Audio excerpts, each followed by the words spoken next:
largement. Le 16 février 1133, Saint-Pierre de Tarentaise implantait la vie cistercienne à Tamiers.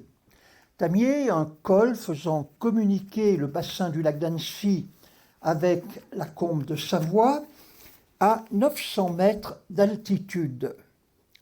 L'abbaye adopta la réforme trappiste en 1677, un renouveau de la communauté qui alla de pair avec la reconstruction du monastère. Dès lors, et jusqu'à la fin du XVIIIe siècle, la ferveur des moines ne cessa jamais d'édifier la Savoie. Le 3 août 1789, l'élection d'un nouvel abbé mit à la tête de Tamiers le père Antoine Gabet. Né à Chambéry le 26 février 1750, baptisé sous le nom de Claude, c'était le 9e des 10 enfants du notaire Jean-Baptiste Gabet et de son épouse Péronne Quéneau. Il fit ses études chez les jésuites de Chambéry, puis s'engagea à 18 ans pour servir le roi de Sardaigne dans la première compagnie des gardes du corps, ne tardant guère à obtenir ses galons d'officier. En 1773, Victor Amédée III accéda au trône. Le nouveau roi et son épouse lui témoignèrent une bienveillance particulière car ils s'étaient liés d'amitié avec leur fils aîné, le prince de Piémont, Charles-Emmanuel, plus jeune que lui de quelques mois seulement. Venu en vacances en Savoie à l'automne 1777, le jeune officier découvrit Tamiers en y accompagnant son oncle, curé de Montmélian, qui avait des affaires à régler avec le procureur de l'abbaye. Quelques mois plus tard, au Palais Royal de Turin, alors qu'il venait de prendre son service pour une nuit de garde à la porte du roi, Claude Gabet eut une vision qu'il ne put chasser. Pris de frayeur, il alla réveiller l'officier qui devait assurer sa relève et passa tout le reste de la nuit à déambuler. Au matin, il entra sans cérémonie chez le roi et lui annonça qu'il quittait son service pour celui de Dieu. Stupéfait, Victor Amédée III pensa que Gabet était devenu fou. Mais celui-ci galopait déjà en direction de Tamiers. À peine était-il entré en retraite pour se préparer à prendre l'habit que l'un de ses frères et l'une de ses sœurs se présentèrent au monastère pour l'en dissuader. Ce fut peine perdue. Claude Gabet, âgé de 28 ans, était devenu frère Antoine.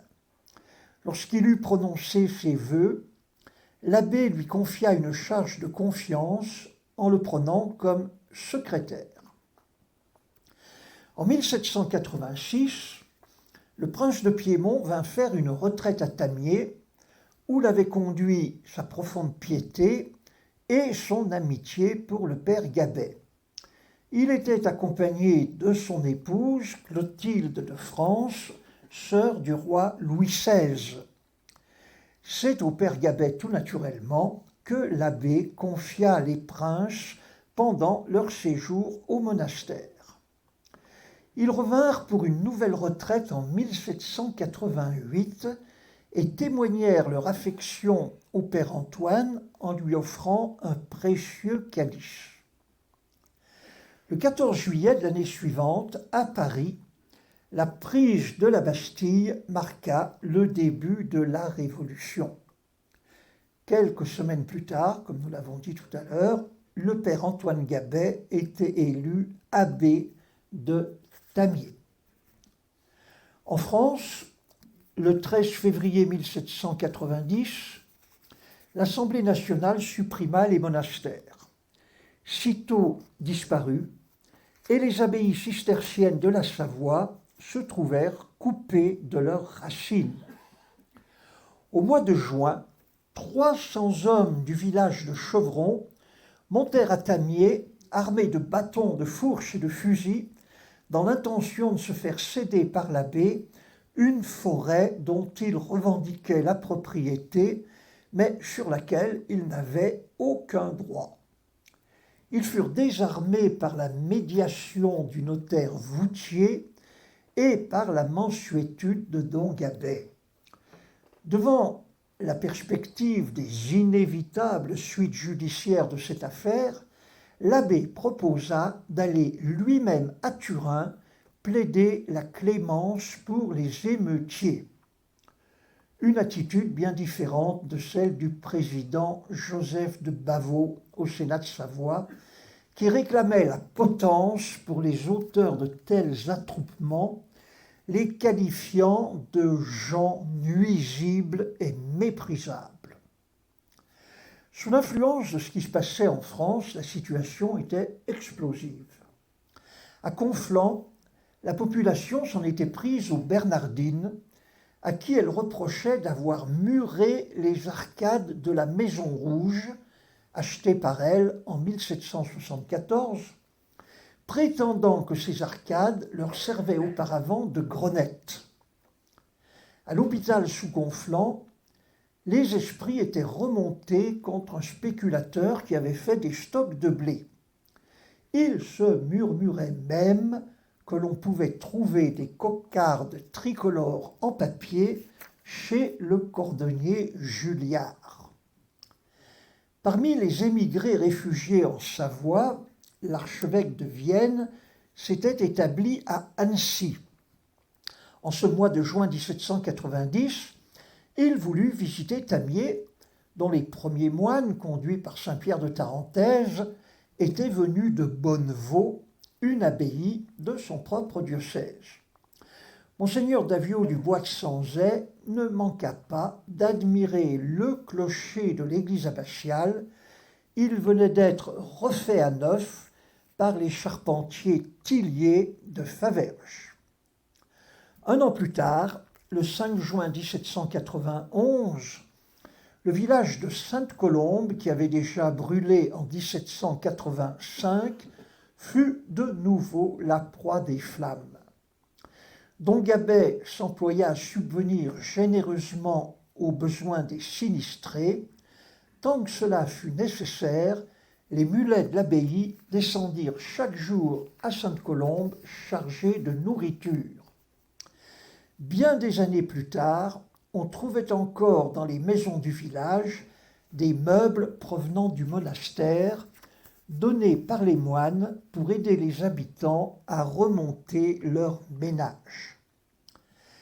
La sollicitude de Tamier pour les gens des environs se manifestait aussi par la pharmacie que les moines tenaient gracieusement à leur disposition.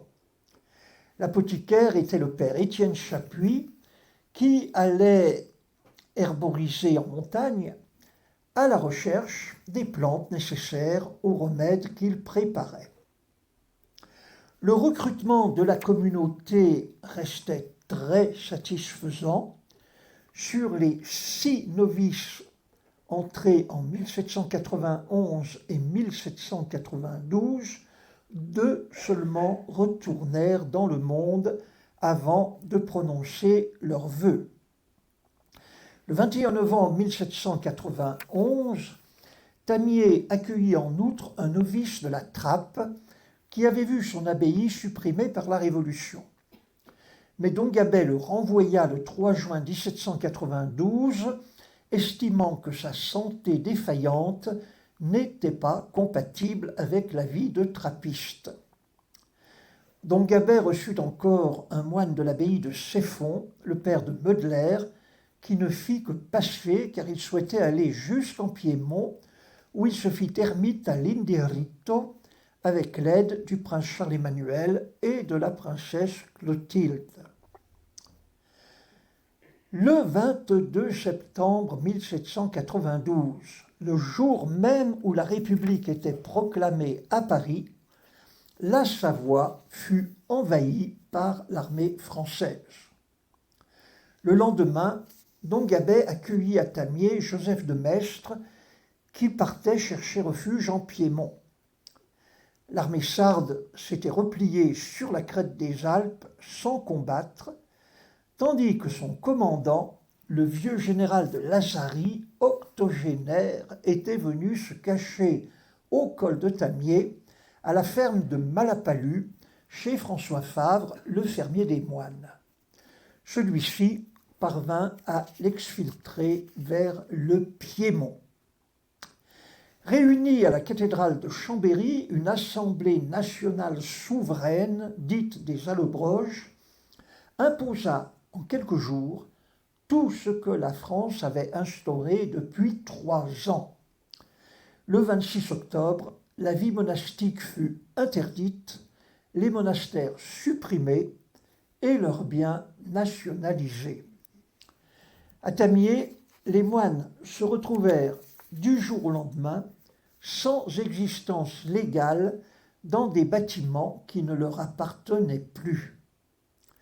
La municipalité d'Annecy demanda que la ci-devant abbaye soit affectée au casernement de 400 hommes en quartier d'hiver. Mais le 8 novembre, à la demande de Don Gabet, il fut décidé de surseoir à cette mesure.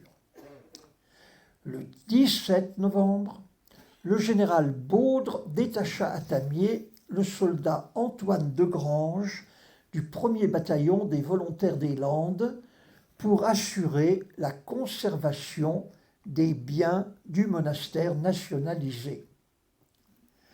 Le 27 novembre, la Savoie fut officiellement annexée à la France et devint le département du Mont-Blanc. En avril 1793, dans la crainte d'une contre-offensive de l'armée sarde, le général Kellermann envoya un détachement occuper l'abbaye afin de pouvoir contrôler le col de Tamier. Don Gabet reçut les militaires avec une hospitalité d'autant plus généreuse que plus rien n'appartenait aux moines.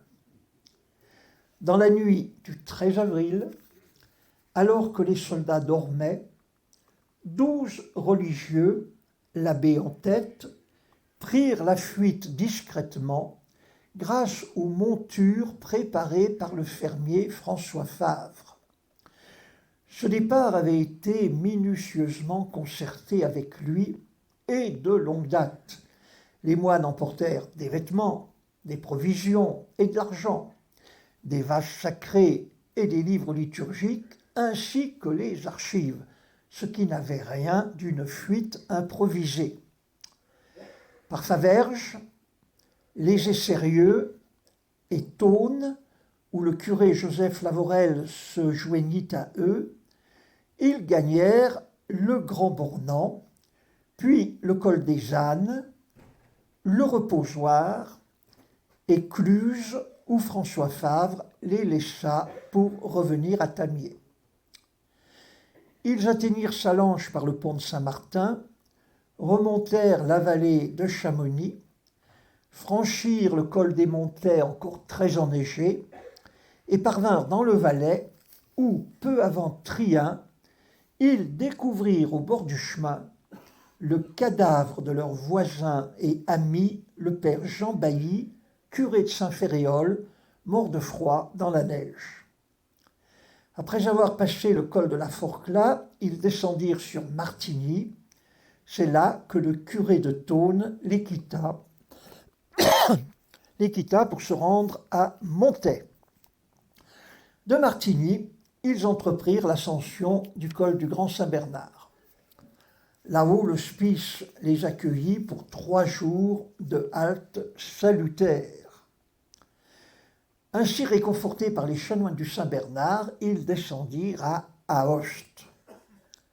De là, sans encombre, ils purent rejoindre Turin, où la bienveillance de Victor Amédée III et du prince Charles-Emmanuel leur était acquise. Charles-Emmanuel pensa les installer dans l'ancienne abbaye cistercienne de Rivalta, près de Tortona. Or, elle avait déjà été réquisitionnée par l'armée sarde pour servir d'hôpital militaire. L'archevêque de Turin, monseigneur Costa d'Arignano, proposa sa maison de campagne. Don Gabet ne voulut pas accepter cette offre généreuse. En définitive, les trappistes purent s'établir sur la colline turinoise chez les Camaldules de Pecetto. Ils y restèrent 3 ans, séjour durant lequel mourut le frère convers François Lombard, natif de Vérins, entré à Tamier en 1769. L'argent que les moines avaient pu emporter s'épuisa inexorablement.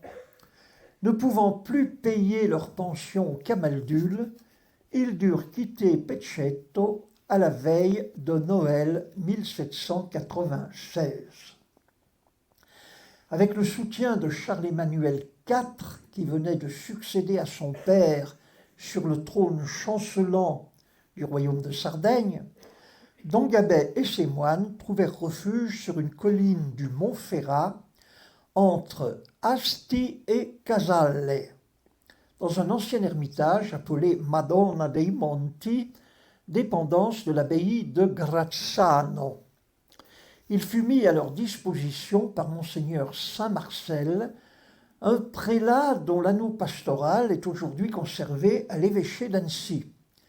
Cet ancien professeur du collège chapuisien, devenu précepteur des princes et conseiller du roi, était abbé commendataire de Grazzano.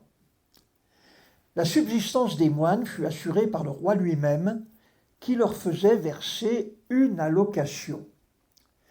Les trappistes entreprirent aussitôt de défricher et de mettre en culture les 12 hectares de broussailles de Madonna dei Monti.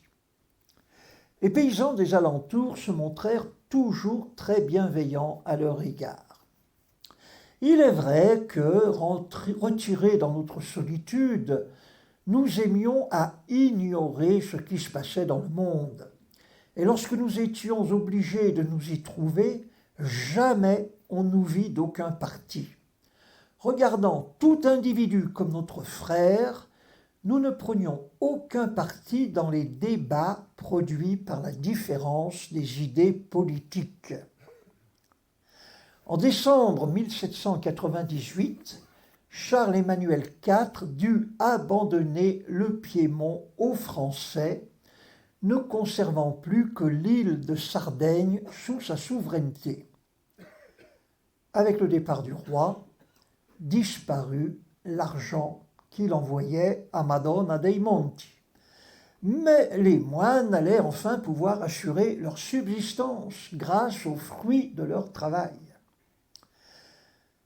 Malheureusement pour eux, le 8 juin 1799, survint un ouragan qui anéantit en un instant leur récolte et causa de graves dommages à leur habitation.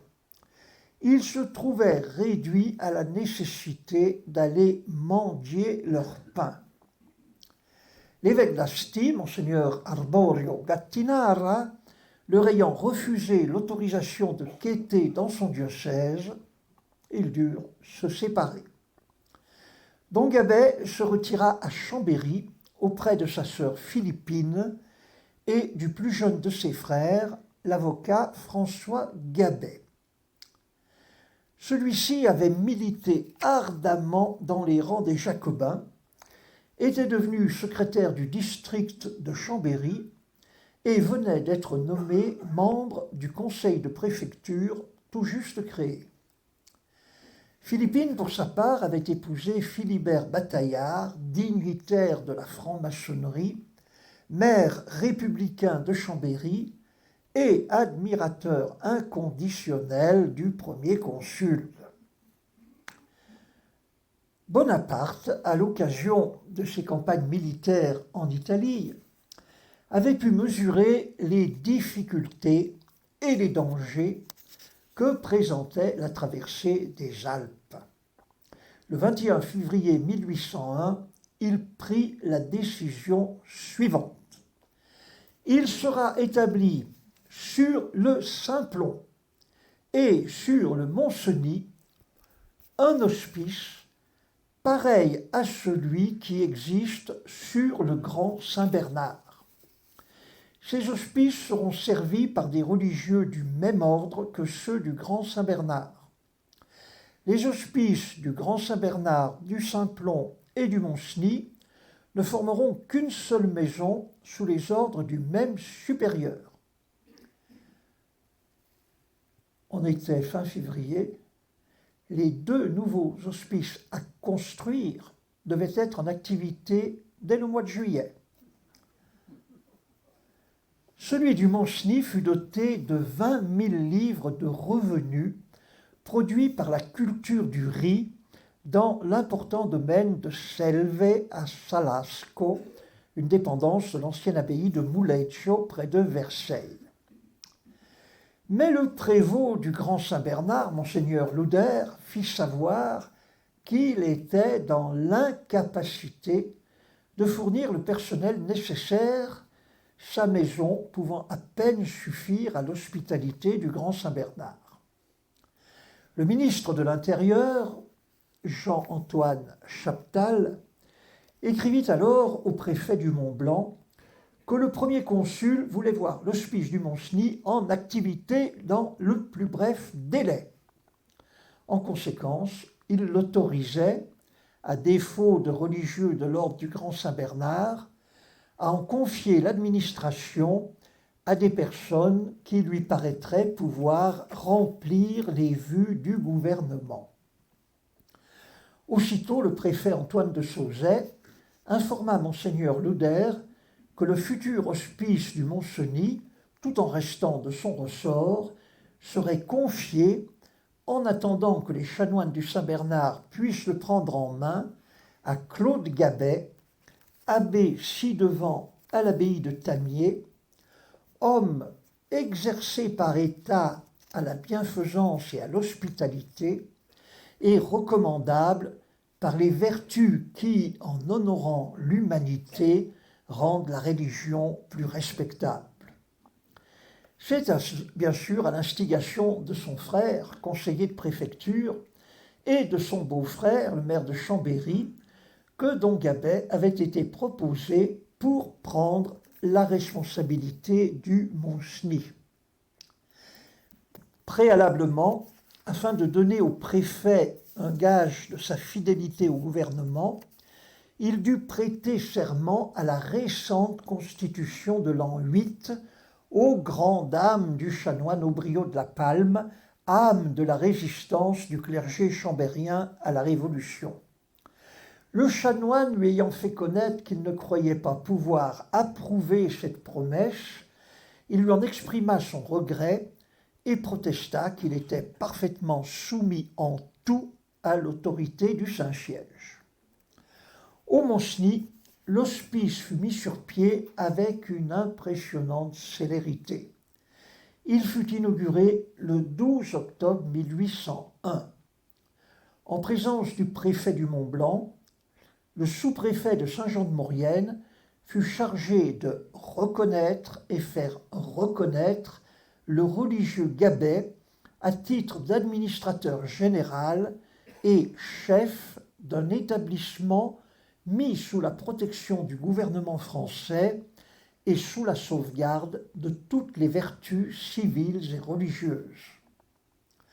On baptisa la cloche qui avait été offerte par le premier consul. Elle était dédiée à Notre-Dame et à Saint-Bernard. Le parrain fut le préfet et la marraine, la femme du sous-préfet. Le général Jourdan, administrateur général du Piémont, confia au directeur de l'administration des domaines nationaux en Piémont la gestion des biens de Selve attribués au Grand Saint-Bernard, à qui le Mont-Cenis restait officiellement dévolu. Pour sa part, don Gabet avait accepté la responsabilité de l'hospice sous réserve de recevoir l'approbation du pape et que celui-ci reconnaisse la suppression de l'abbaye de Mulegio afin que les revenus de Selve puissent être attribués en toute légalité au fonctionnement du Mont-Cenis. Or, La France venait de se réconcilier avec l'Église par la signature du Concordat du 17 juillet 1801. Pie VII voulut bien approuver la fondation de l'hospice, mais il précisa qu'il devait être régi non pas par les chanoines du Grand Saint-Bernard, mais par les moines cisterciens de l'étroite observance de l'abbaye de Tamier, sous la conduite du frère Antoine Gabet, anciennement abbé de cette abbaye, et toujours exempt de l'autorité épiscopale conformément aux privilèges de son ordre.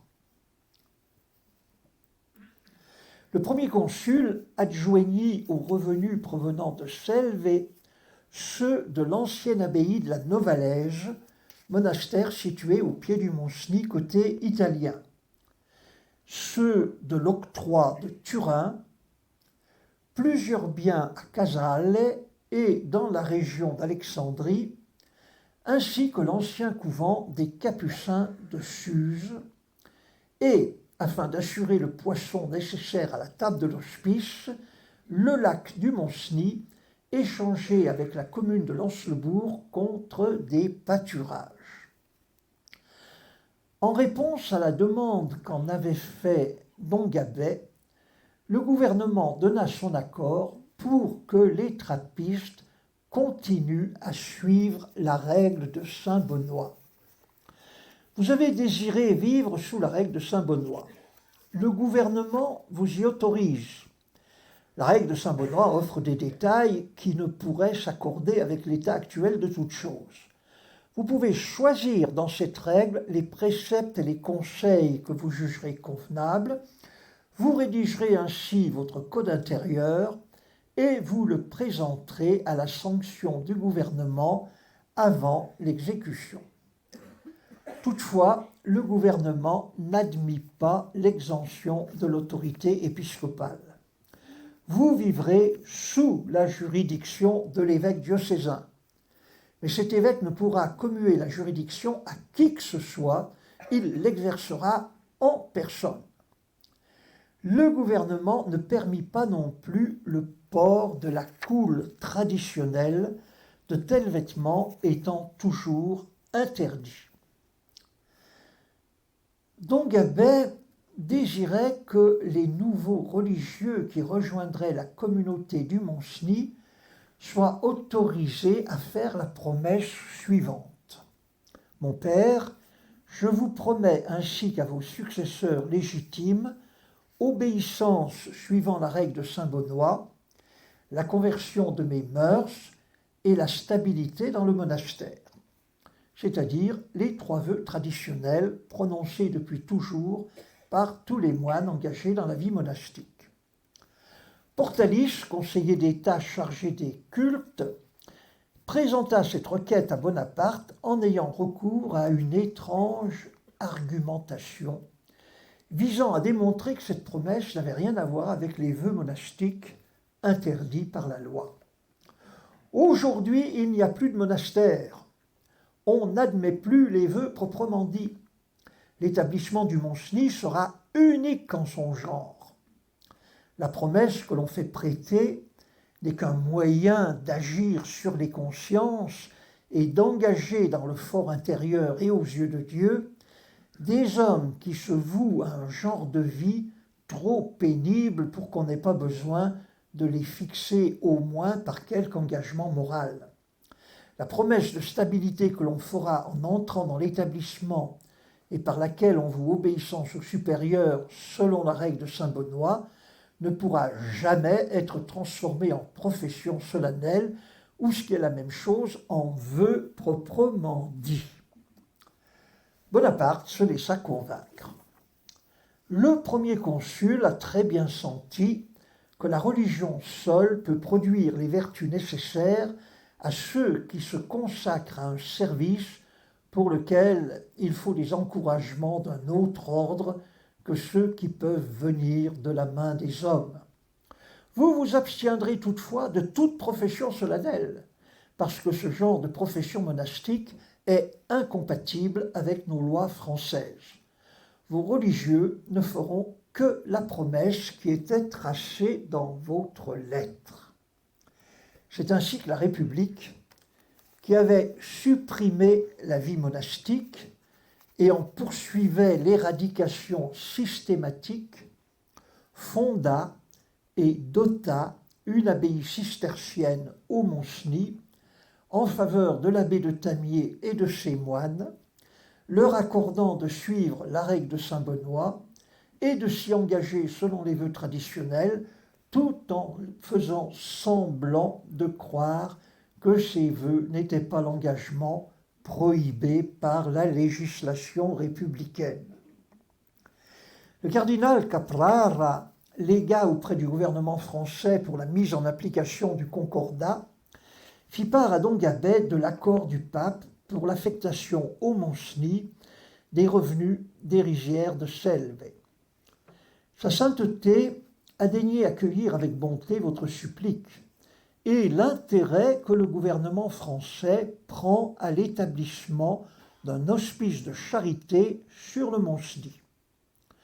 Usant en conséquence des pouvoirs exceptionnels que le souverain pontife m'a conférés pour terminer cet objet, je vous adresse ci-joint le décret pour l'application au nouvel hospice des biens et revenus appartenant à l'abbaye de Selve. Je demeure convaincu que vous saurez apprécier l'importance et le prix de cette grâce extraordinaire et que vous aurez à cœur, vous et vos religieux, de correspondre par votre zèle et votre charité à l'accomplissement des desseins qui ont engagé le Saint-Siège à concourir avec le gouvernement français à un établissement aussi utile. La communauté du Mont-Cenis comptait 6 moines prêtres et 3 frères convers. Comme à Tamier, le père Chapuis était herboriste et pharmacien. Il fut promu officier de santé, c'est-à-dire médecin. Le procureur chargé de la gestion matérielle était au Mont-Cenis le père Dubois et à la Novalaise le père Marietta. Le père Dupuis, ancien moine d'Hautecombe, avait rang d'inspecteur des vivres militaires. Il y avait aussi le père Gérard Truchet, qui avait été maître des novices à Tamier, puis aumônier des moniales du Béton. C'est en cette abbaye qu'il se trouvait au moment de l'invasion française. Ayant refusé de prêter le serment à la constitution civile du clergé, il avait été arrêté le 12 avril 1793 et envoyé sur les pontons de Rochefort. 3 navires négriers où les prêtres étaient internés en attendant leur déportation vers les bagnes de la Guyane. C'est à bord du bonhomme Richard qu'on l'avait incarcéré. Il avait échappé à la déportation, au typhus, au mauvais traitement, et finalement il avait été libéré le 16 avril 1795. Il n'était pas avec la communauté à Madonna dei Monti, mais la retrouva au Mont-Cenis. Quant au frère mort Christin, il avait déjà 80 ans lorsqu'il alla rejoindre sa communauté sur le col. Les religieux étaient épaulés par 15 domestiques. Parmi eux, le boulanger était originaire de Plancherines et l'un des infirmiers provenait de Settenay, les 2 villages les plus proches de Tamier. Un long chapitre était consacré au traitement des membres gelés dans les règlements généraux de la maison du Grand Saint-Bernard pour le service hospitalier qu'on n'avait pas manqué de remettre à Don Gabet. En moyenne, l'établissement accueillait chaque jour une vingtaine de voyageurs qu'il fallait nourrir et loger. Il convenait de sécher leurs vêtements lorsqu'ils étaient mouillés, partir à la recherche des gens perdus dans la tourmente de neige et soigner les membres gelés. Exceptionnellement, il pouvait arriver que l'hospice doive accueillir jusqu'à 400 personnes dans la même journée. les revenus très conséquents dont il avait été doté suffisaient amplement pour faire face aux dépenses. Toutefois, la demi-bouteille de vin attribuée à chaque militaire de passage était payée par le ministère de la Guerre. Naturellement, la gestion d'une telle maison nécessita quelques accommodements avec la règle. Il fallut abandonner le silence perpétuel et le travail de la terre, aucune culture n'étant possible à plus de 2000 mètres d'altitude. L'absence totale de légumes et de fruits imposa de renoncer à l'abstinence de viande. L'office de nuit fut retardé à 4 heures du matin à la belle saison et à 5 heures en hiver, en prenant soin que la cloche ne trouble pas le repos des voyageurs. L'un des religieux récitait cet office la veille au soir, ce qu'il rendait disponible toute la nuit pour aller, si nécessaire, au secours de quelques voyageurs en difficulté. La liturgie était celle de l'ordre cistercien. Les psautiers, antiphonaires, missels et lectionnaires provenant de Tamier, comme les ornements liturgiques et les vases sacrés. Le 18 mai 1804, Napoléon Bonaparte fut proclamé empereur des Français par un senatus consulte que valida le plébiscite du 6 novembre suivant. Pie VII, après avoir beaucoup hésité, accepta de se rendre à Paris pour la cérémonie du sacre fixée au 2 décembre. De Rome à Paris, l'itinéraire emprunterait le Mont-Cenis, où le préfet du Mont-Blanc attendrait le souverain pontife. L'imposant cortège, composé de 150 chevaux, 17 carrosses et 8 fourgons, quitta Rome le 3 novembre 1804. Le 15 novembre, précédé d'une garde d'honneur commandée par le général Abdallah Menou, pittoresque gouverneur musulman du Piémont, le pape arriva en traîneau sur le Mont-Cenis enneigé. Il y fut accueilli avec beaucoup d'émotion par l'abbé Gabet et sa communauté. Entouré d'une cinquantaine de dignitaires de sa suite, Pie VII visita l'hospice et s'y restaura. À son départ, il voulut embrasser Don Gabet. Plus tard, celui-ci s'amusait à dire que leurs nez s'étaient rencontrés, car l'un et l'autre l'avaient en effet assez long pour cela. Pour son couronnement à Paris, Napoléon avait invité l'abbé du Mont-Cenis.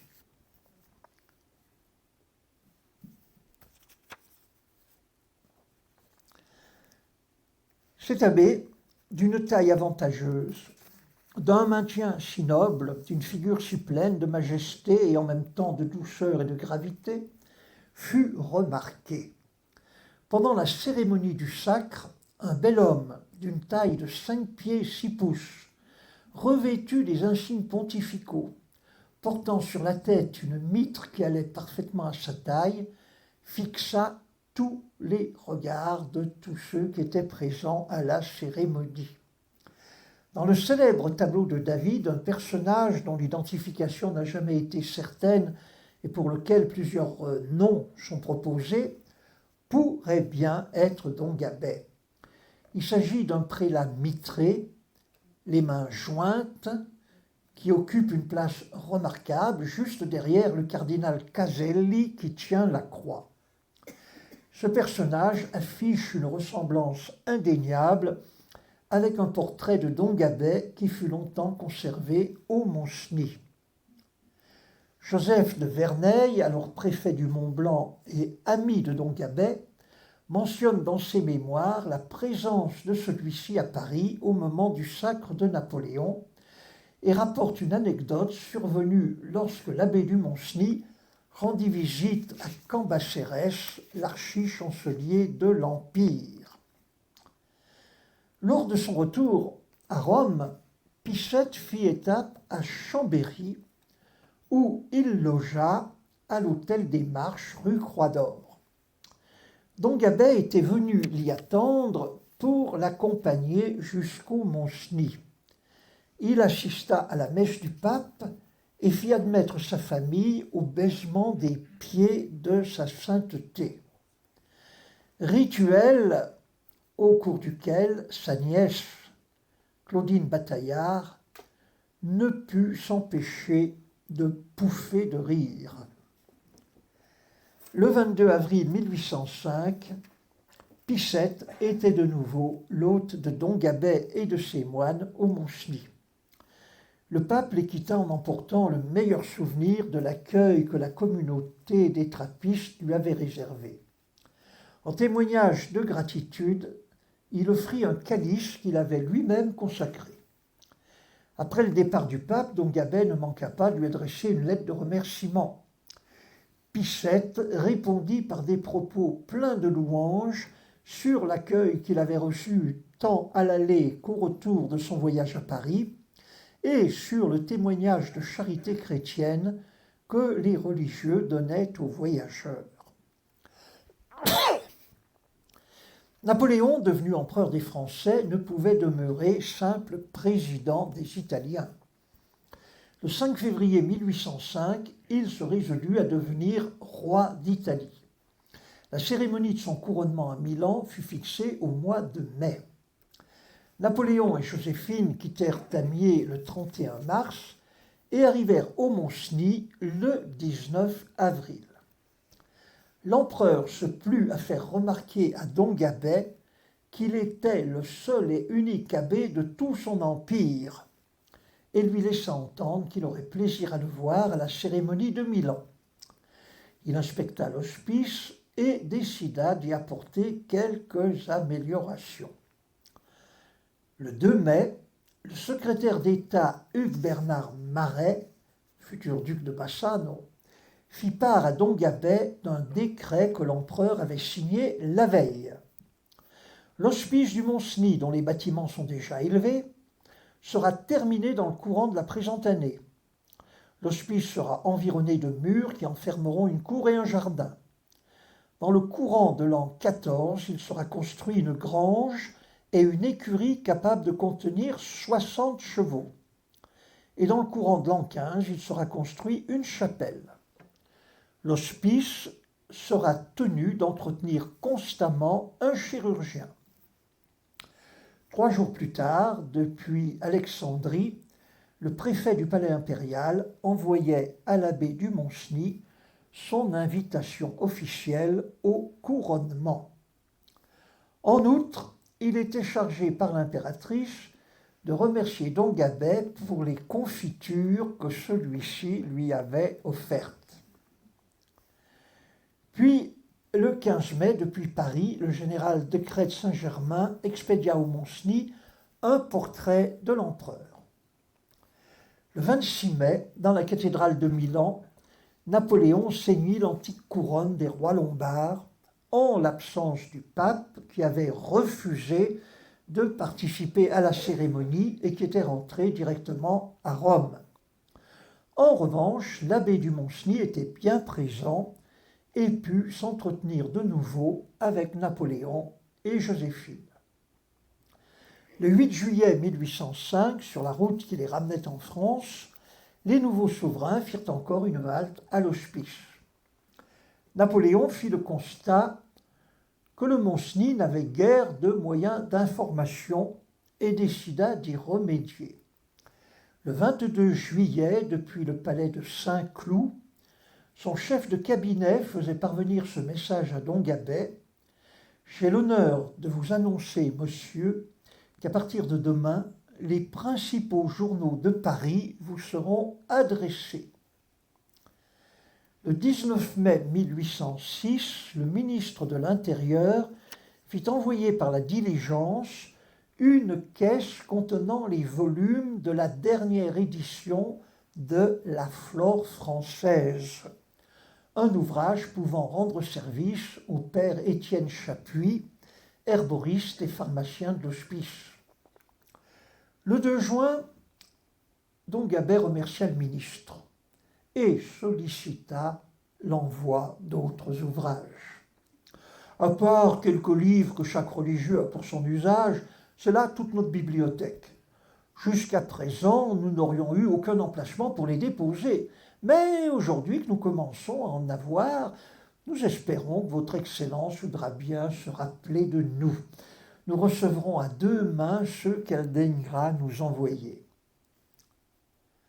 Un magnifique pain de sucre fut adressé à Don Gabet par l'impératrice en illustration du plein succès de la culture de la betterave à sucre introduite en France par Napoléon. Le 11 juillet 1810, alors qu'elle prenait les eaux à Aix, l'abbé du Mont-Cenis lui fit porter un fromage. Le 20 juillet, l'hospice accueillit la sœur de Napoléon, Caroline, reine de Naples par son mariage avec Joachim Murat. L'abbé devait être absent car c'est au procureur, le père Dominique Dubois, qu'elle offrit une boîte en or précieusement ornée de son chiffre. Le 11 août, c'est l'impératrice qui fit porter à Don Gabet une boîte en or à son chiffre. Joachim Murat, regagnant incognito son royaume de Naples, arriva un jour au Mont-Cenis en piteux équipage. L'abbé lui prêta la voiture de la maison pour la poursuite du voyage. Quelque temps plus tard, Murat la renvoya entièrement remise à neuf et le 5 novembre 1810, il accorda à Don Gabet une pension de 1000 francs correspondant à un canonicat d'honneur à la cathédrale de Naples, transmissible après lui au père Dominique Dubois. Les religieux de l'hospice eurent aussi l'occasion d'accueillir la mère de l'empereur, avec laquelle Don Gabet se sentit suffisamment en confiance pour lui demander de questionner Napoléon sur les travaux prévus à l'hospice qui n'avaient toujours pas commencé. Renseignement pris, elle put rassurer Don Gabet. Le chantier ne s'était pas ouvert parce que Napoléon, entre-temps, avait conçu un projet d'une toute autre ampleur. Un nouvel hospice serait construit sous la conduite de M. Sevestre, ingénieur en chef des ponts et chaussées de Suse, dont l'abbé avait déjà pu apprécier l'efficacité dans la construction de la route du Mont-Cenis. Le 23 mai 1803, alors qu'il n'était encore que premier consul, Napoléon avait approuvé les plans de la route carrossable dont il avait décidé d'équiper le col. Dès le mois d'août 1803, 2000 ouvriers s'activèrent sur ce chantier gigantesque qui allait durer 10 ans. Une chaussée à pente régulière de 6 mètres de largeur sur 37 km entre Lens-le-Bourg et Suse, jalonnée de 23 refuges. En compagnie du maréchal Berthier, le 19 novembre 1807, alors que la tempête de neige faisait rage, Napoléon dut monter au Mont-Cenis en chaise à porteur sous la responsabilité de François Court, un jeune porteur de Lens-le-Bourg. Au refuge numéro 20, avant d'introduire l'empereur dans sa chaise, on lui entoura les jambes de bottes de paille et on l'enveloppa tout entier de chaudes couvertures.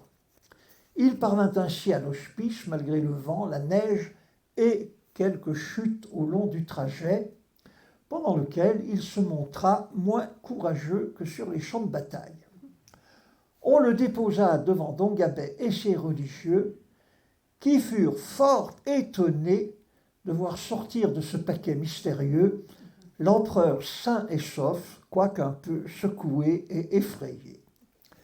Le lendemain, il distribua de l'argent à ses porteurs et constitua une pension annuelle de 300 francs en faveur de François Court. Cette pension cessa d'être versée à la chute de l'Empire. Mais, dès la réunion de la Savoie à la France en 1860, François Court, qui était désormais fort âgé, en rappela l'existence à Napoléon III, qui la lui fit restituer. Le 29 décembre 1807, Napoléon eut de nouveau à franchir le Mont-Cenis. Il parvint à l'hospice à pied, après une longue et pénible ascension dans la neige. Pour se réchauffer, il voulut se précipiter près du feu qui flambait dans la cheminée. Don Gabelle en empêcha et le fit asseoir dans un fauteuil. Ses jambes et ses pieds étaient tellement enflés qu'on essaya en vain de lui ôter ses bottes. Il fallut les inciser sur toute leur longueur, opération périlleuse à laquelle Napoléon se soumit avec beaucoup d'appréhension et que l'abbé sut mener à bien sans blesser son illustre patient. Puis les religieux pratiquèrent des frictions sur les pieds et sur les jambes avec de la flanelle imbibée d'esprit de vin. 2 jours auparavant, l'empereur avait signé le décret qui érigeait le Mont-Cenis en commune et le rattachait au département du Pô. Il avait nommé maire Gérard Truchet et lui avait donné comme adjoint le père Dominique Dubois. Celui-ci, chargé des observations météorologiques, devint membre correspondant de l'Académie des sciences et de la Société agraire de Turin. Comme l'organisation religieuse devait se calquer sur l'organisation administrative, le Mont-Cenis cessa de relever de la paroisse de Lanslebourg pour devenir une paroisse du diocèse de Turin. L'archevêque de Turin, Monseigneur della Torre, en fit l'élection canonique le 1er juillet 1808. Sur proposition de Don Gabet, il nomma comme curé le procureur de la Novalaise, le père Antoine Marietta. L'église paroissiale serait celle du nouvel hospice. Celui de 1801 allait être démoli pour laisser la place à un vaste complexe déployant sa façade sur une longueur de 233 mètres et comportant 2 casernes, l'une pour 2 brigades de gendarmerie, l'autre pouvant coucher 600 hommes dans des lits et autant sur de la paille. Plus tard s'y adjoindrait une écurie pour 250 chevaux. Le 1er septembre 1808, le prince Camille Borghese, beau-frère de Napoléon, posa la première pierre des casernes en présence du maréchal Berthier, du préfet du Pô et d'une grande foule. Il y scella une boîte de plomb contenant diverses monnaies et médailles. Après la construction des casernes et de l'hospice, Don Gabet bénit la première pierre de l'église le 5 juillet 1810. En 1813, Napoléon gratifia l'église du Mont-Cenis de plusieurs tableaux de valeur. Une adoration des bergers, peinte en 1721 par François Lemoine pour l'église Saint-Roch à Paris. Une adoration des mages d'après Rubens. Une descente de croix d'après Vincenzo Campi. Une excellente copie du crucifiement de Saint-Pierre peint par le Caravage pour l'église Sainte-Marie du Peuple à Rome, et une mise au tombeau reproduisant le tableau de Dirk van Baburen, inspiré de la célèbre toile du Caravage qui est conservée de nos jours à la Pinacothèque du Vatican. Ces grandes toiles sont aujourd'hui dans l'église paroissiale de la Novalaise. Le tableau du maître-autel, figurant Notre-Dame de l'Assomption, Saint-Benoît et Saint-Napoléon, se trouve dans l'église de Lanslebourg, avec une très belle Sainte Famille peinte par Antonio Triva au XVIIe siècle, que Napoléon avait aussi donnée à l'église du Mont-Cenis. Cette église fut consacrée par l'archevêque de Turin, qui demanda à Don Gabet de prononcer l'homélie. Au grand effroi de Monseigneur Della Torre, qui garda constamment le visage caché dans ses mains, l'abbé du Mont-Cenis fit une défense des droits du successeur de Pierre, qui était une condamnation du comportement de Napoléon envers le pontife romain. En 1806, Pie VII avait refusé d'adhérer au blocus continental contre l'Angleterre et Napoléon avait fini par annexer les États pontificaux le 17 mai 1809. Le pape avait riposté en excommuniant les usurpateurs. Alors, il fut arrêté dans la nuit du 5 au 6 juillet et détenu pendant 3 ans au palais épiscopal de Savone. La flotte anglaise s'étant montrée devant Savone, Napoléon, depuis Dresde, donna l'ordre de transférer secrètement le pape au château de Fontainebleau. C'est ainsi que le vendredi 11 juin 1812, entre 2 et 3 heures du matin, un détachement de la gendarmerie d'élite de la garde impériale amena Pie VII au Mont-Cenis. Il était accompagné de son aumônier, Monseigneur Francesco Bertazzoli, de son médecin, le docteur Carlo Porta, et de son valet de chambre, Ilario Palmieri. Il y avait plus de 48 heures qu'il était en route, ayant quitté Savone le mercredi 9 juin à minuit. Âgé de 70 ans, victime d'une strangurie ne lui permettant d'uriner que goutte à goutte et lui occasionnant de grandes souffrances, il était dans un tel état de faiblesse que les religieux eurent l'impression d'accueillir un moribond. On l'installa dans la chambre réservée à l'empereur. Don Gabet était à Suse, au couvent des Capucins, que Napoléon avait donné jadis à l'hospice.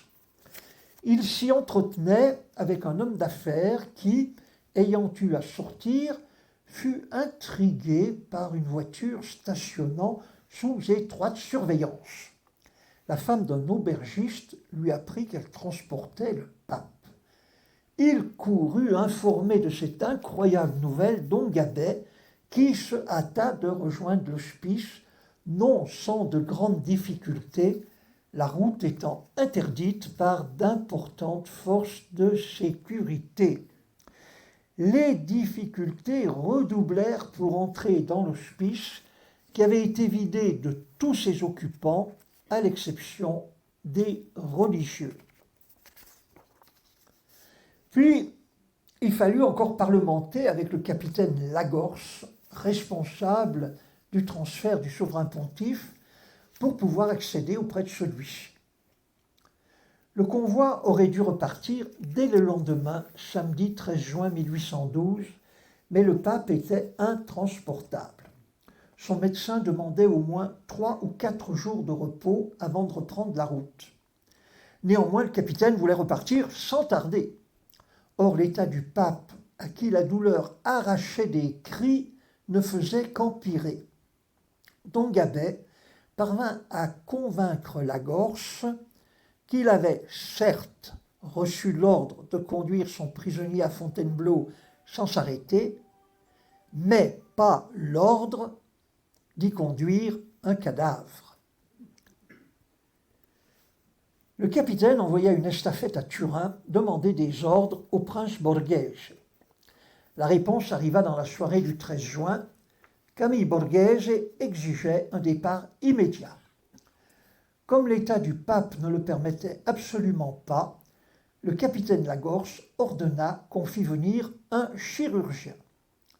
Le père Dominique Dubois indiqua le jeune docteur Balthazar Clara de Lanslebourg, qui avait été nommé le 15 avril officier de santé de première classe de toutes les troupes impériales passant au Mont-Cenis. Lagorce lui fit porter ce message. Prenez la poste, rendez-vous de suite au Mont-Cenis et muni de vos sondes pour tirer l'urine. C'est un cas très urgent. Grâce à un excellent cheval mis à sa disposition, le docteur Clara put gagner l'hospice en moins d'une heure. Après une entrevue avec le capitaine Lagorce, lui et le médecin du pape furent introduits auprès de Picette. Il était pâle comme un mourant. Il avait la fièvre et souffrait de douleurs continuelles sans pouvoir dormir. Ses urines qui ne coulaient que goutte à goutte étaient rouges, preuve d'une grande inflammation. La vessie n'était pas tendue, ce qui me fit espérer qu'on pourrait peut-être épargner à sa sainteté l'opération douloureuse de la sonde. Ayant écarté toute éventualité de problème lié à la prostate, le docteur Clara diagnostiqua une cystite aiguë. Ces médications se révélèrent efficaces. Le pape, souffrant un peu moins, put sommeiller par intervalles et uriner un peu plus abondamment. Au matin du dimanche 14 juin, le docteur Porta et le docteur Clara annoncèrent cette légère amélioration au capitaine Lagorce, lequel décida qu'il fallait repartir, mais demanda de n'en rien dire au pape. Enfreignant cette interdiction, Balthazar Clara prévint monseigneur Bertazzoli qui informa Picette. Ce dernier demanda à son aumônier de célébrer la messe dominicale, ce qui put se faire dans l'antichambre sur un hôtel de fortune aménagé par Don Gabet. En cette circonstance, Picette reçut l'extrême-onction et communia sous forme de viatique. La nervosité du capitaine Lagorce ne cessait d'augmenter. Le docteur Clara lui fit admettre que le voyage était impossible sans la présence permanente d'un chirurgien. Le capitaine lui demanda alors d'accompagner le malade jusqu'à Fontainebleau. À l'initiative du jeune médecin, ils allèrent examiner la voiture pour voir s'il serait possible d'y aménager une couchette pour le pape. Don Gabet apporta des coussins, des draps, une petite couverture et un couvre-pied duveteux. Après quoi, le départ fut fixé au soir du 15 juin, ce qui permit au pape de se reposer encore tout au long de ce jour-là. Balthazar Clara a laissé une description poignante des conditions dans lesquelles Picette quitta l'hospice. Son valet de chambre, son médecin et monseigneur Bertazzoli le descendent de son lit, si faible que ses jambes ne pouvaient pas le soutenir. J'entrai dans la chambre de sa sainteté. On lui avait mis ses caleçons. Je m'aidais à lui mettre ses bas. La nuit était froide et le Saint-Père n'avait pas de gilet.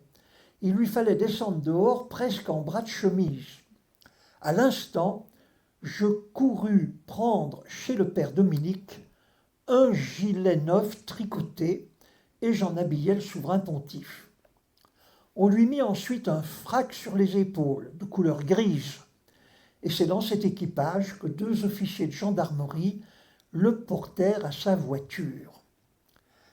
Après 3 journées passées au Mont-Cenis, le pape quitta l'hospice à 10 heures du soir et n'eut plus le droit de sortir de sa voiture jusqu'à Fontainebleau. Peu après Chambéry, le docteur Clara prit la place du docteur Porta auprès de lui et resta à son chevet jusqu'à Montargis, s'employant de son mieux à le soulager. Mais la roue tourne, et au début de 1814, Napoléon, en proie aux plus graves difficultés, dut restituer au pape les états de l'Église. Picette, ayant retrouvé la liberté, put quitter le château de Fontainebleau le 23 janvier 1814. Il fit un retour triomphal à Rome, mais sans passer par le Mont-Cenis, ayant opté pour la route de Nice. Pissette, qui avait donné son chapelet au docteur Clara lorsque celui-ci s'était dévoué auprès de lui à l'hospice, était bien conscient qu'il lui devait la vie. Après lui avoir fait remettre une médaille à son effigie, il le fit venir à Rome en 1817 et le nomma médecin honoraire de sa sainteté et de la cour romaine. À cette occasion, il lui offrit l'une de ses mules, chaussure qui est aujourd'hui au musée de Saint-Jean-de-Maurienne. Entre le Piémont et le Dauphiné, il existait sur le col du Mont-Genèvre un hospice remontant au XVIIe siècle.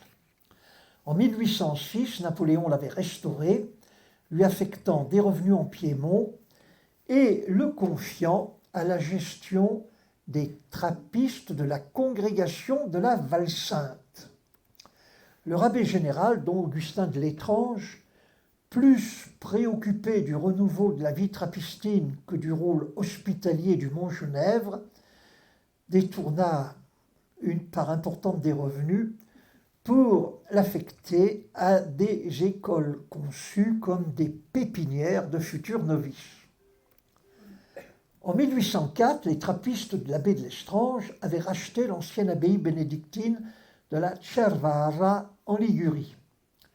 À la fin de l'année 1810, le préfet des Apennins leur demanda de prêter serment de fidélité à l'empereur, ce qu'ils acceptèrent de faire à l'insu de leur abbé général. En raison des persécutions infligées à Pissette par Napoléon, le 4 mai 1811, dont Augustin de l'Étrange exigea d'eux une rétractation publique, ce qui déclencha la colère de l'empereur. Les moines de la Cervara furent jetés en prison et dont Augustin de l'Étrange, qui avait diffusé en France la sentence d'excommunication prononcée par le pape contre les usurpateurs, dut s'enfuir en Prusse. Par un décret signé à Saint-Cloud le 28 juillet 1811, Napoléon supprima toutes les communautés que la congrégation trappiste de la Val-Sainte était parvenue à créer, et parmi elles, bien sûr, celle du Mont-Genèvre. À ses yeux, seuls les moines de Tamier, établis au Mont-Cenis autour de Dongabet, pouvaient reprendre le Mont-Genèvre. Le 11 septembre 1811, au palais de Compiègne, l'empereur signa le décret qui faisait de cet hospice une succursale du Mont-Cenis. La communauté monastique du Mont-Cenis accepta sans grand enthousiasme cette charge supplémentaire. Elle avait à sa tête un abbé tout auréolé d'un grand prestige, qui porta dès lors le titre d'abbé général des hospices du Mont-Cenis et du Mont-Genèvre, mais Dongabet venait de passer le cap des 60 ans. Il était usé par une vie qui n'avait pas été de tout repos et souffrait de plus en plus fréquemment de pénibles crises d'asthme. Le 22 mai 1813, sur le champ de bataille de Bautzen, Napoléon décida la construction d'une pyramide monumentale au Mont-Cenis pour immortaliser ses victoires. Une petite ville devait même y être créée pour regrouper les vétérans de l'armée d'Italie. Marie-Louise, impératrice régente, fit paraître au journal officiel un décret qui consacrait 25 millions de francs à la réalisation du monument, dont furent dessinées plusieurs versions, certaines bien différentes de la pyramide souhaitée par l'empereur.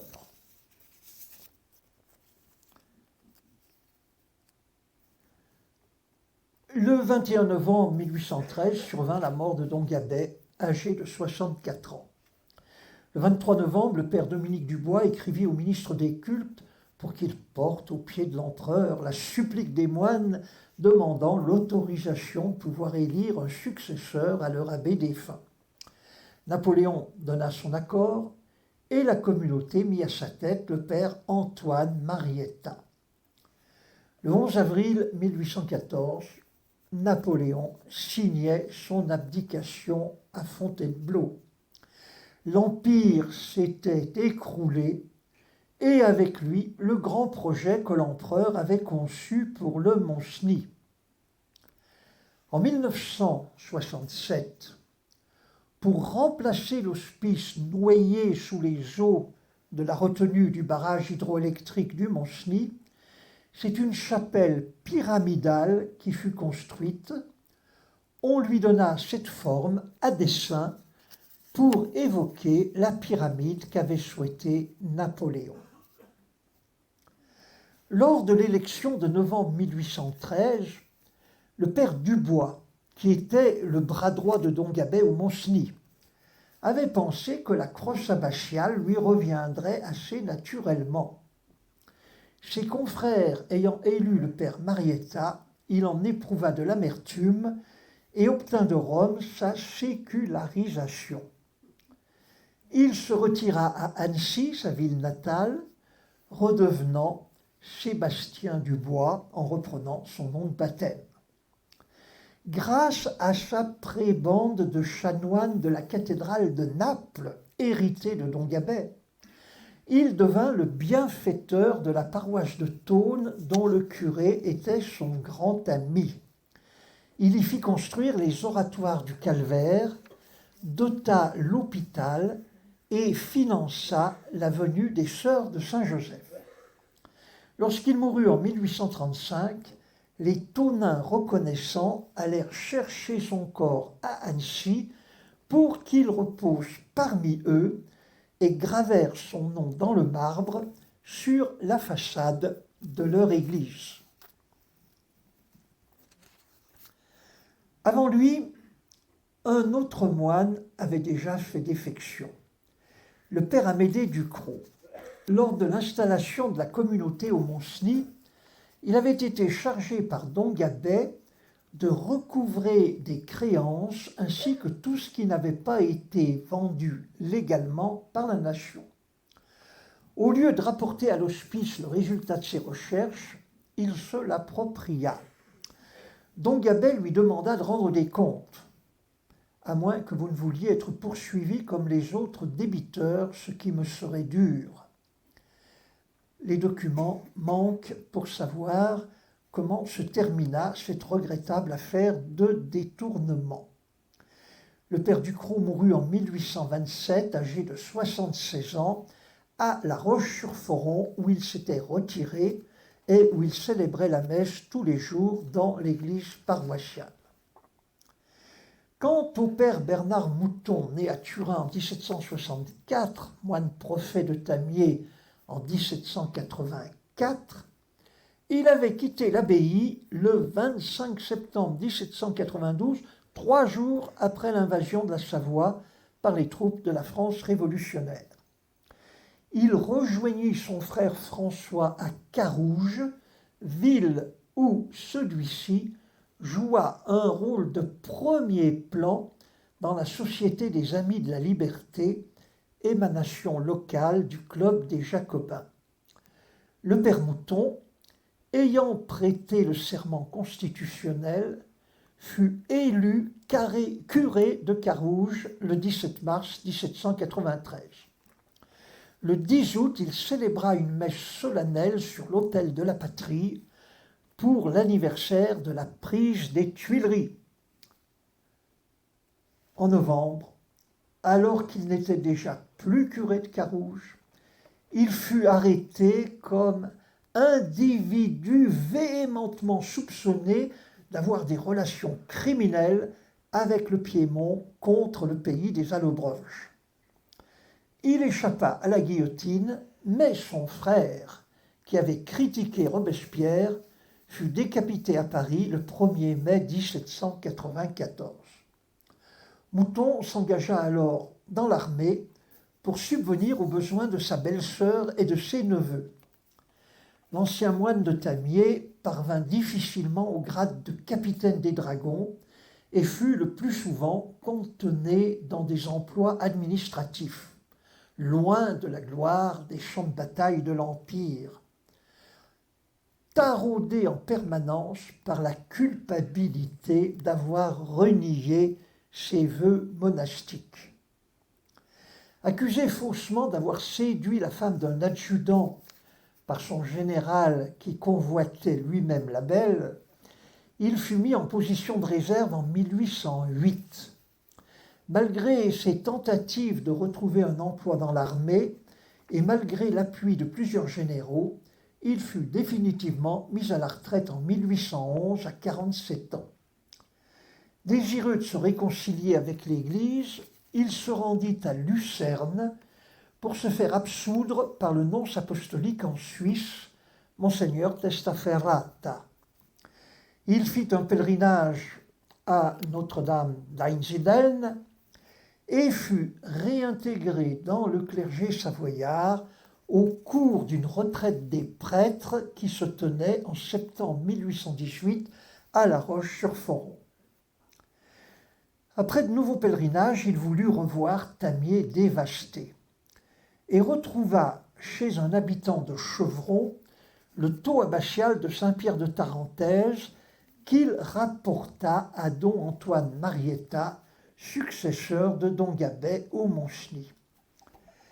L'abbé voulut bien le réintégrer dans la communauté et lui confia au mois d'août 1819 la direction de l'hospice. Mais en septembre 1820, le père Mouton quitta l'hospice pour aller se faire capucin à Chambéry. Il devint en 1824 définiteur provincial des Capucins de Savoie. C'est alors que, voulant renouer avec la vie contemplative, il entra à la Grande Chartreuse en janvier 1827. Mais le responsable des Capucins de Savoie dissuada le supérieur de le garder. Le père Mouton entra alors à Hautecombe, où il reprit l'habit cistercien le 24 juin 1827. Toujours aussi instable, il quitta Hautecombe le 1er septembre 1830 pour redevenir capucin à Suse, où il acheva sa vie en 1839, âgé de 75 ans. De 1828 à 1832, le père Mouton avait publié à Chambéry et à Suse plusieurs recueils de poésie, des vers très romantiques, dans lesquels il narrait ses aventures, pleurait ses erreurs et chantait la miséricorde de Dieu. En avril 1793, tous les moines n'avaient pas quitté Tamier.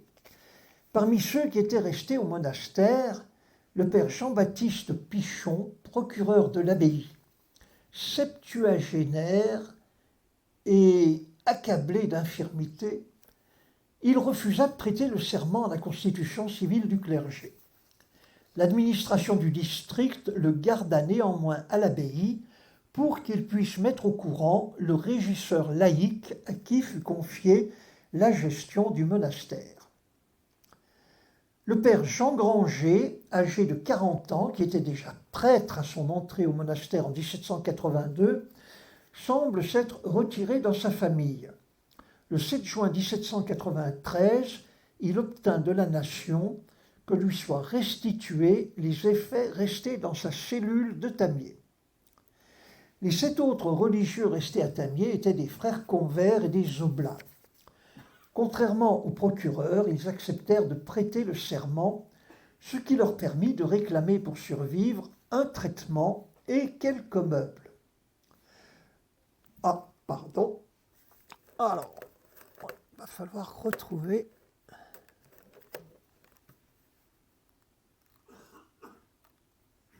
Alors, voilà.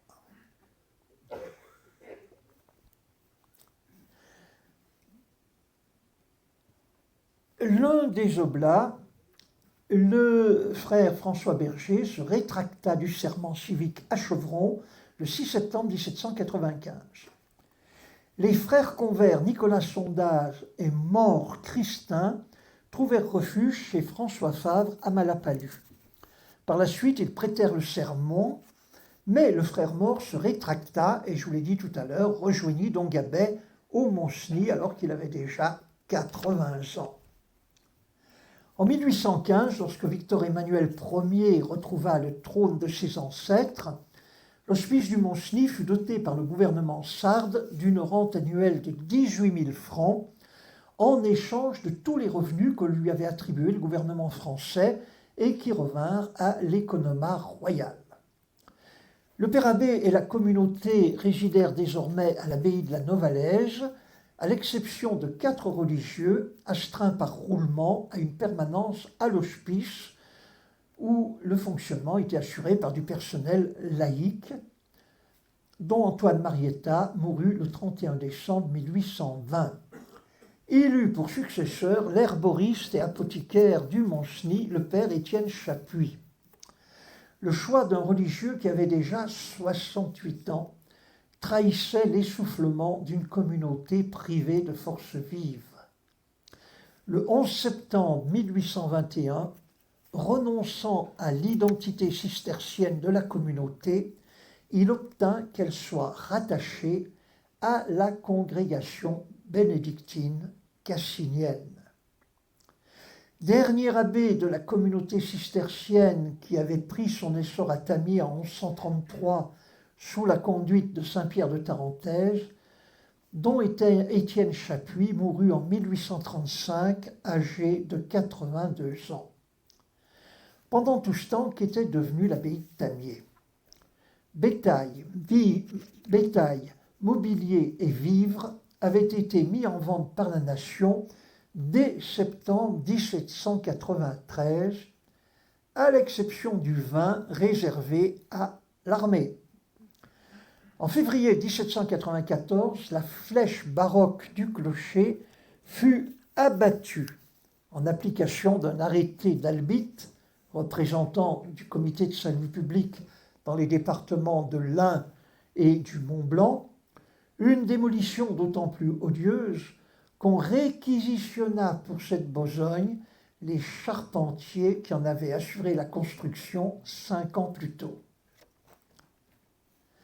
Les terres mises en vente à partir du 15 juillet 1796 trouvèrent preneur auprès d'une douzaine d'acquéreurs. À lui seul, l'avocat Pierre-Antoine Rivet acheta 840 hectares. Il y développa un important élevage de moutons mérinos, devenant ainsi un gros producteur de laine. L'entreprise métallurgique qu'exploitaient les moines fut tout d'abord louée à un affairiste de Besançon, Antoine Marguet, pour fabriquer des baïonnettes afin de répondre aux besoins de la défense nationale. Le métal devait être fondu dans le haut fourneau des moines à Tamier, les baïonnettes forgées à cran grâce à un martinet actionné par le tuyau, et les finitions faites à Annecy, dans l'ancien monastère des cisterciennes de Bonlieu. Très vite, les autorités se plaignirent que la production ne répondait guère aux besoins de la République, car pour Marguet, il était plus rentable de fabriquer des outils de jardinage qu'il commercialisait à Genève. Quant aux riches forêts de Tamier, Marguet les dévasta par une exploitation effrénée. Une centaine d'hommes y étaient à l'ouvrage pour abattre les arbres et produire le charbon de bois nécessaire aux industries du département de l'Isère.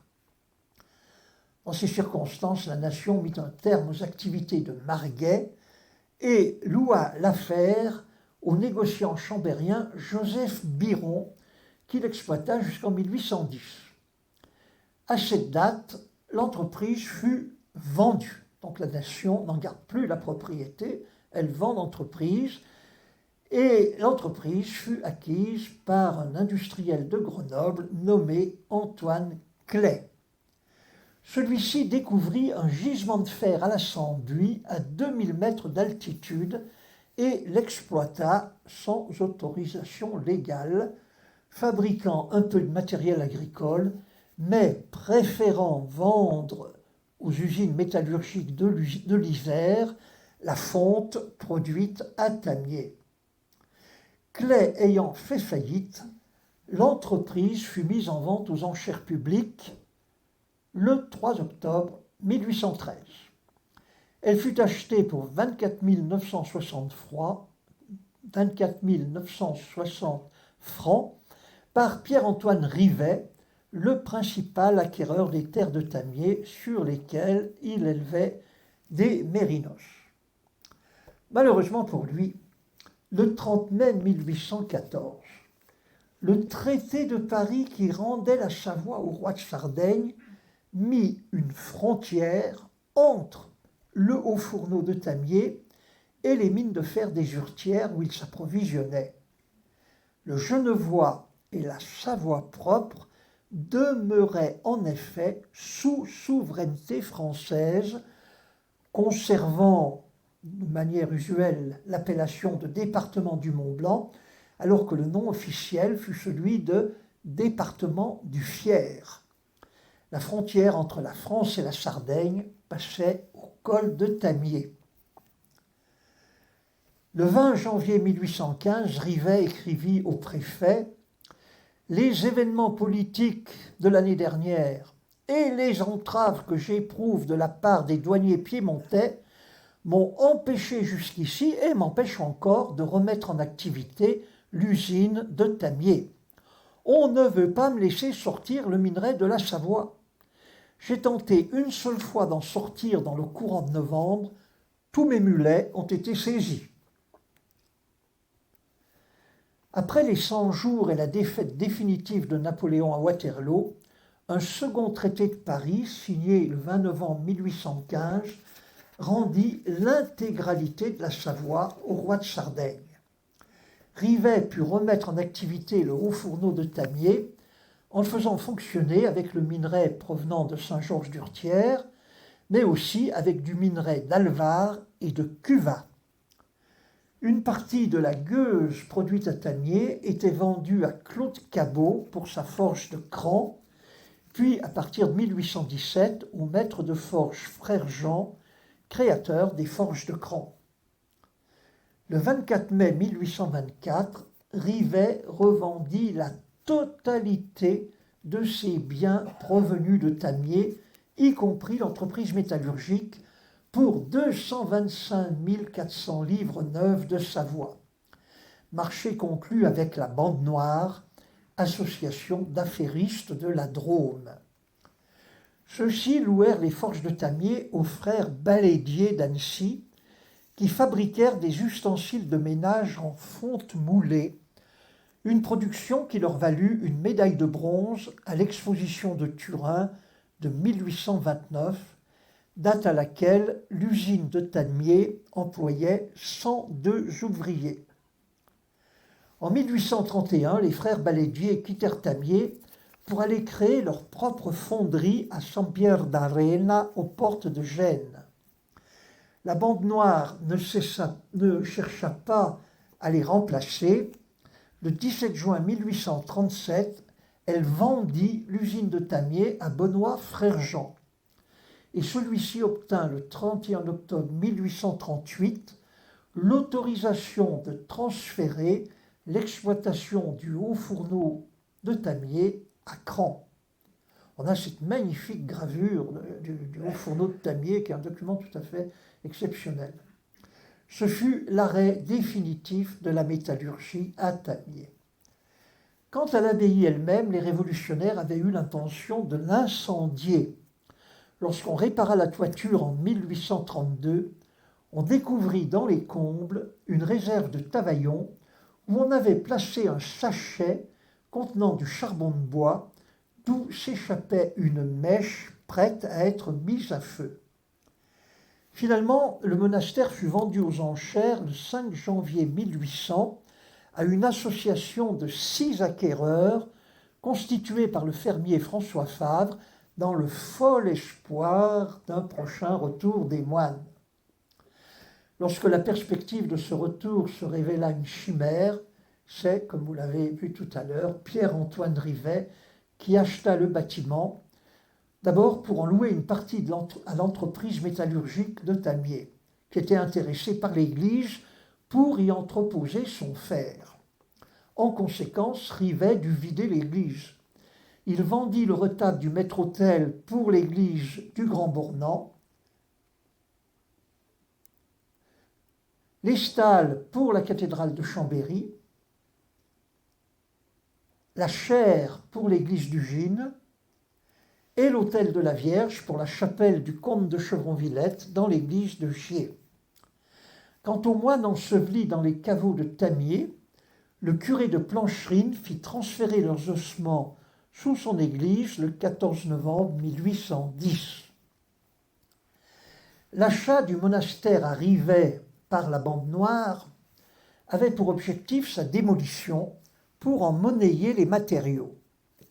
Afin d'empêcher la destruction des bâtiments, les frères Geny, aubergistes de leur état, le menuisier Delatte et le maçon Gibelot, tous domiciliés à l'hôpital sous Conflans, s'associèrent pour acheter le monastère en 1825, espérant pouvoir le revendre au roi Charles-Félix, qui était en train de restaurer l'abbaye d'Hautecombe. Par l'entremise du chanoine Antoine Rochet, le roi acheta l'abbaye le 27 août 1827 pour 17 200 livres, dans l'intention de la donner à l'archevêque de Chambéry lorsque celui-ci lui aurait trouvé une affectation. Monseigneur Martinet proposa d'y établir des missionnaires diocésains. La position centrale de Tamier devait leur permettre de rayonner sur les diocèses de Chambéry, de Maurienne, de Tarentaise et d'Annecy. En conséquence, le roi remit Tamier à l'archevêque le 15 juillet 1830. En vue de constituer les missionnaires diocésains voulus par l'archevêque, quelques prêtres se regroupèrent à Tamier en janvier 1834 sous la responsabilité du père Joseph-Marie Favre. L'expérience tourna court et s'acheva dès le mois de juillet. En 1836, Monseigneur Martinet demanda au père Antonio Rosmini de lui envoyer quelques missionnaires de l'Institut de la Charité qu'il avait fondé à Domodossola. Rosmini nomma le père Jean-Baptiste Lovenbruck recteur de Tamier. Lovenbruck organisa sans tarder de nombreuses missions, mais c'était un esprit fantasque. Supportant mal d'être soumis à une autorité, il ne tarda pas à se brouiller avec son supérieur et avec l'archevêque. Il quitta Tamier en janvier 1838 et Monseigneur Martinet mit fin à l'expérience tentée avec les Rosminiens. Suite à ces échecs, Monseigneur Billet, successeur de Monseigneur Martinet, prit la décision de vendre Tamier. Tour à tour, les Chartreux, les cisterciens d'Hautecombe, les trappistes du Gard, puis ceux de Melleray et les bénédictins de Gênes eurent la velléité d'acquérir le monastère sans que leurs tractations aboutissent jamais. En 1856, c'est le frère Gabriel Taborin, fondateur des frères de la Sainte Famille de Belay, qui acheta Tamier au terme d'âpres et longs marchandages avec le diocèse de Chambéry. Il parvint à avoir le monastère pour 30 000 francs alors qu'il en valait 60 000. Il voulait y installer le noviciat de sa congrégation, une maison de retraite spirituelle et un pensionnat de jeunes garçons. Il nomma à Tamier pour aumôniers des prêtres en rupture de ban avec leur hiérarchie, lesquels causèrent des scandales retentissants. Il se brouilla avec le curé de Plancherines et avec l'archevêque qui en vint à interdire aux fidèles l'accès à l'église de Tamier. Son pensionnat bénéficiait d'une autorisation accordée en 1842 par le roi Charles Albert pour ouvrir des écoles en Savoie.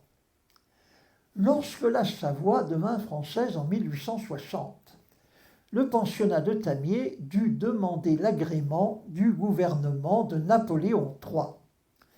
Ce fut un refus sans appel, motivé par une inculpation d'attentat à la pudeur que le fondateur des Frères de la Sainte Famille avait encouru à Lyon en 1847 suite à une accusation portée contre lui par un garçon de 20 ans. Et par contre de malchance, on venait de découvrir une affaire d'abus sexuels sur les enfants au pensionnat de Tamier.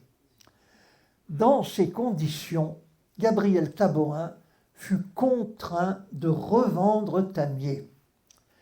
Après avoir sollicité les cisterciens de Sénanque, puis les jésuites de Lyon, il parvint le 12 octobre 1861 à conclure l'affaire avec les trappistes de l'abbaye de la Grâce-Dieu dans le Doubs. Ces braves moines, d'une rare incompétence dans les affaires, acceptèrent de payer 100 000 francs, ce que le frère Taborin avait payé 30 000 et dont il n'avait pour l'or versé que 10 000. Les trappistes, qui n'avaient même pas, bien sûr, les 100 000 francs, dont 40 000 devaient être versés en dessous de table, durent organiser des quêtes dans toute l'Europe pour faire rentrer de l'argent. Prenant conscience d'avoir été victimes d'une escroquerie, ils firent paraître dans la presse des articles dénonçant la malhonnêteté du frère Taborin. C'est ainsi que Tamier, ayant désormais le statut de simple prieuré dépendant de l'abbaye de la Grâce-Dieu, vit revenir une communauté de moines cisterciens trappistes. Leur gestion matérielle fut si déplorable que le prieur fut déposé le 3 avril 1905 et le monastère réduit au rang de simple grange cistercienne avec un effectif de 3 religieux. À la Grâce-Dieu, la gestion n'était pas meilleure, au point que les moines, en 1910, durent vendre leur monastère pour payer leurs dettes. C'est comme ça que les 45 moines de la Grâce-Dieu et leur abbé trouvèrent refuge dans leur pauvre grange de Tamier, qui retrouva le rang d'abbaye, le pape ayant accepté d'y transférer le titre abbatial de la Grâce-Dieu le 7 février 1911. Donc Tamier n'est revenu une abbaye qu'en 1911. Dont Augustin Dupic, l'abbé de la Grâce-Dieu, devenu abbé de Tamier, malade et à bout de force, donna sa démission en 1921 et mourut l'année suivante. C'est avec son successeur, dont Alexis Prèche, à la tête du monastère de 1923 à 1936, que la communauté de Tamier put assainir sa situation financière, en particulier grâce à sa fromagerie, et prendre enfin l'essor qui lui a permis d'exercer un grand rayonnement spirituel après le Concile Vatican II. Je vous remercie de votre attention.